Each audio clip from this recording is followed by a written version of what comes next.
In this video, you will learn how to use QuickBooks for a cleaning business. First, set up your company in QuickBooks. Sign into QuickBooks online. Choose your business type, such as sole trader or LLC.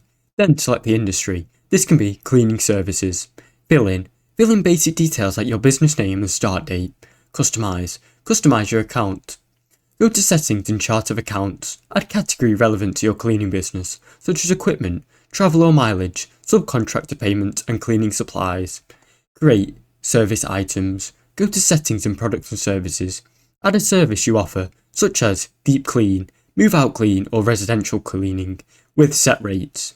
This will help speed up invoicing and tracking income for your business.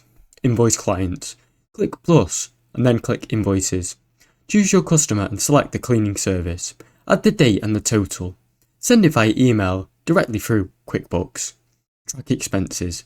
Click the plus and new, then go to expenses. Record spending on supplies, gas and equipment. Attach receipts if it's needed. Accept payment. Use QuickBooks Payment to accept credit card or bank transfer. Clients can pay online, right from the invoice. Run reports. Go to the reports to view income statements, expense breakdowns and profit and loss reports. Great for tracking how your business is doing and staying ready for tax time. Thanks for watching. Don't forget to like and subscribe.